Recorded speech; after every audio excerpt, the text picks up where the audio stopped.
हरधनुभंग मिथिला में रामायण की अमर गाथा। प्राचीन काल में मिथिला राज्य के प्रतापी राजा जनक के दरबार में एक महान घटना घटित होने वाली थी। एक ऐसी घटना जिसने अयोध्या के राजकुमार राम के भाग्य को संवार दिया और राजा जनक की प्रिय पुत्री सीता का भविष्य निर्धारित किया। यह ऐतिहासिक क्षण था हरधनुभंग, अर्थात भगवान शिव के धनुष का टूटना, जो अनगिनत युगों से अटूट और अविजेय बना हुआ था। मिथिला में भगवान शिव का दिव्य धनुष, भगवान शिव का महान धनुष, जिसे हरधनु के नाम से जाना जाता था, राजा जनक के पूर्वजों के पास कई पीढ़ियों से सुरक्षित था। यह कोई साधारण धनुष नहीं था, बल्कि एक दिव्य अस्त्र था जो शिवजी के आशीर्वाद से मिथिला को प्राप्त हुआ था।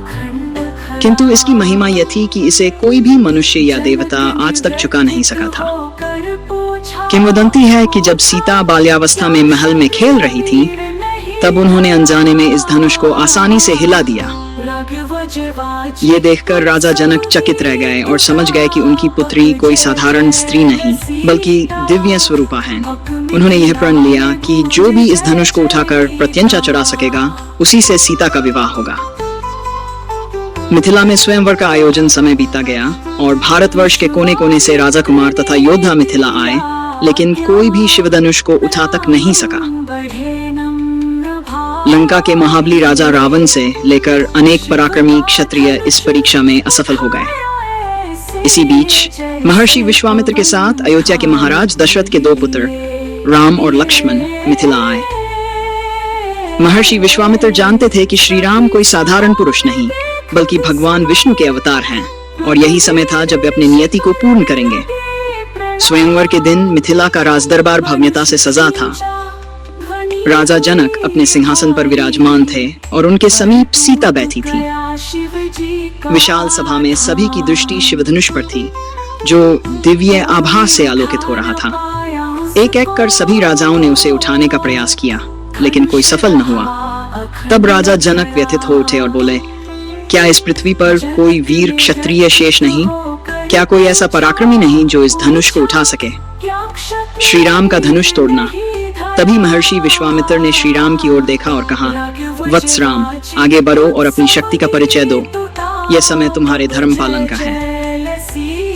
श्री राम ने गुरु की आज्ञा शिरोधार्य की और विनम्रता पूर्वक आगे बढ़े। उन्होंने पहले भगवान शिव को नमन किया, फिर सहजता से धनुष को एक हाथ से उठा लिया। पूरी सभा विस्मय से भर गई। जो कार्य अब तक असंभव था, वह श्री राम के लिए मानो तुच्छ हो गया। अब श्री राम ने धनुष की प्रत्यंचा चढ़ाने के लिए उसे झुकाना प्रारंभ किया। जैसे जैसे वे धनुष को झुका रहे थे, वैसे वैसे सभा में सन्नाटा छा गया। अचानक धनुष में एक भयंकर गर्जना हुई और एक भीषण ध्वनि के साथ वह दो टुकड़ों में टूट गया। पूरी सभा जय श्री राम के नारों से गूंज उठी। महर्षियों और मंत्रियों ने राम की प्रशंसा की और राजा जनक ने घोषणा की, आज मेरी पुत्री को योग्य वर प्राप्त हुआ। अयोध्या नरेश के पुत्र श्री राम ही सीता के योग्य पति हैं। राम और सीता का मिलन। अब सीता माता आगे बढ़ी। उनके हाथों में विजय का वरमाला थी। उन्होंने श्रद्धा और प्रेम से श्री राम के गले में जयमाला डाल दी। देवताओं ने पुष्प वर्षा की और मिथिला नगरी आनंद के उल्लास में डूब गई। धर्म की विजय। शिवधनुष के टूटने के साथ ही यह सिद्ध हो गया कि श्री राम केवल एक महान योद्धा ही नहीं, बल्कि संपूर्ण धर्म के रक्षक और सत्य के प्रतीक हैं। उनके और माता सीता के विवाह का मार्ग प्रशस्त हुआ और जल्द ही अयोध्या के महाराज दशरथ को मिथिला में इस पावन विवाह का न्योता भेजा गया। इस प्रकार मिथिला में हरधनुभंग की यह अद्भुत घटना केवल एक विवाह की कथा नहीं, बल्कि धर्म, प्रेम और सत्य की शाश्वत विजय की घोषणा थी। रामायण का यह महत्वपूर्ण अध्याय युगों युगों तक लोगों को प्रेरित करता रहेगा।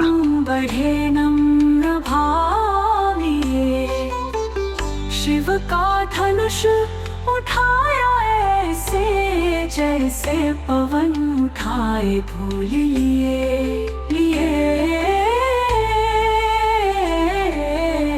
सभी सभा में देख विस्मय, वेद ऋषि करने लगे प्रणाम।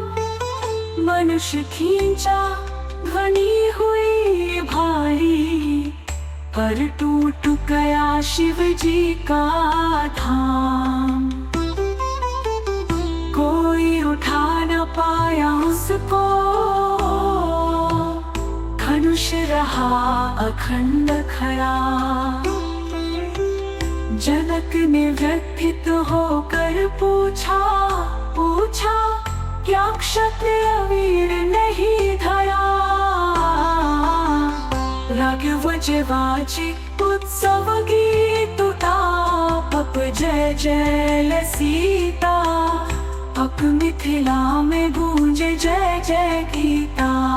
देखो देखो माता सीता संगड़ी वरमाला खड़ी। राम के गले में डाली माला सज गई सृष्टि की नई लड़ी। देवताओं ने पुष्प बरसाए गगूंज उठा गगन में नाम। मंगल गान बजे मिथिला में राम सी।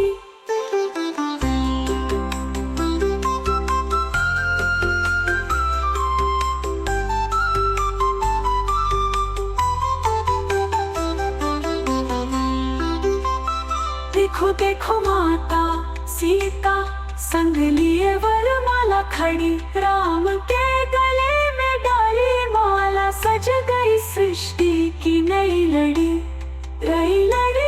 देवताओं ने पुष्प बरसाए गगूंज उठा गगन में नाम। मंगल गान बजे मिथिला में। राघव जवाजी उत्सव गीत अब जय जय सीता।